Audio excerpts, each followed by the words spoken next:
1707 एक तारीख जिसने भारत के इतिहास को हमेशा के लिए बदल दिया।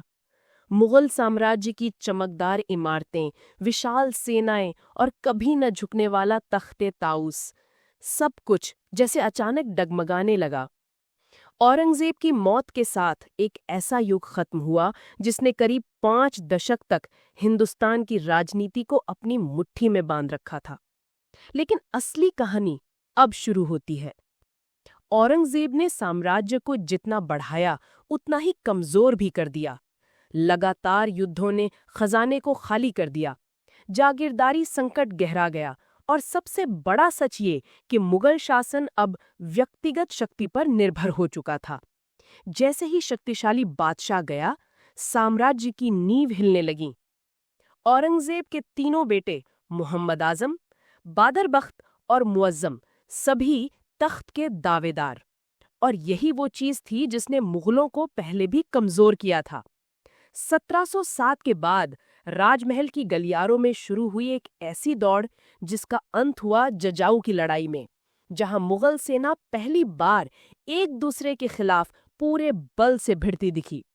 इस लड़ाई में मुअज्जम यानी बहादुर शाह प्रथम विजयी रहा, लेकिन उसका शासन बस 5 साल ही चला। यहीं से मुगलों का शॉर्ट टर्म रूल शुरू होता है, जो एग्जाम में बार बार पूछा जाता है। बहादुर शाह के बाद जहांदार शाह 1 वर्ष, फर्रुखसियर 6 वर्ष, मोहम्मद शाह रंगीला 1719 से 1748। लगातार छोटे शासनकाल ने साम्राज्य को प्रशासनिक रूप से तोड़ दिया।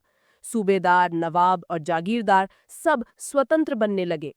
केंद्र की शक्ति कम और प्रांतीय शक्ति अधिक होने लगी। यही वो क्षण था जहां से भारत के रीजनल पावर्स उठने लगे। मराठास, जाट्स, राजपूत, सिख और बाद में बंगाल, अवध और हैदराबाद। यही अगले लेक्चर का पूरा आधार बनेगा। मुगल प्रशासन जागीर प्रणाली पर चलता था। औरंगजेब के लंबे युद्धों ने इतनी जागीरें बांट दी थी कि नई जागीरों की कमी हो गई थी। तकरीबन 1700 से 420 के बीच जागीर मांग, और यहीं से शुरू होता है मुगल राजस्व संकट, जहां अधिकारी और सूबेदार एक दूसरे से भिड़ने लगे, दंगे भड़के, कर वसूली बंद होने लगी और जनता का विश्वास पूरी तरह टूट गया। एग्जाम सवाल: जागीरदारी क्राइसिस किस काल में चरम पर पहुंचता है? सीधा उत्तर: औरंगजेब के बाद। कमजोरी सिर्फ अंदर ही नहीं थी, बाहर से भी खतरे बढ़ रहे थे। नादिर शाह का 1739 का हमला, दिल्ली की लूट, मोती महल की बेशकीमती वस्तुएं, ये घटना मुगलों की प्रेस्टीज कोलैप्स का सबसे बड़ा कारण बनी।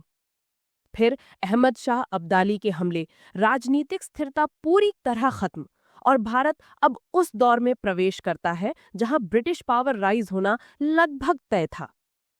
1740 तक मुगल सत्ता दिखती थी पर चलती नहीं थी।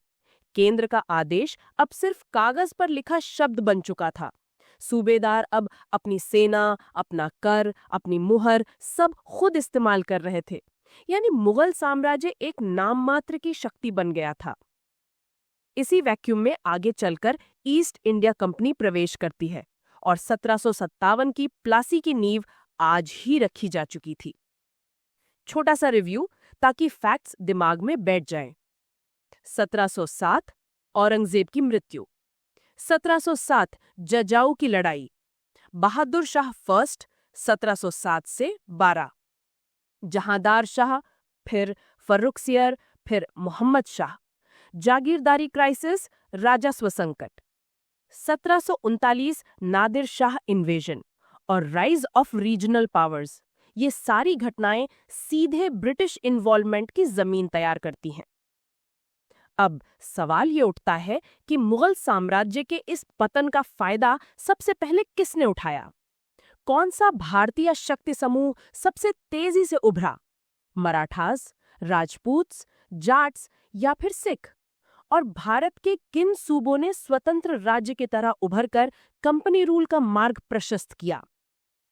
इसी रोमांचक कहानी के साथ अगला लेक्चर, रीजनल पावर्स का उभार, मराठास, सिख्स, जाट्स, राजपूत्स, यही मॉडर्न इंडिया की असली शुरुआत है।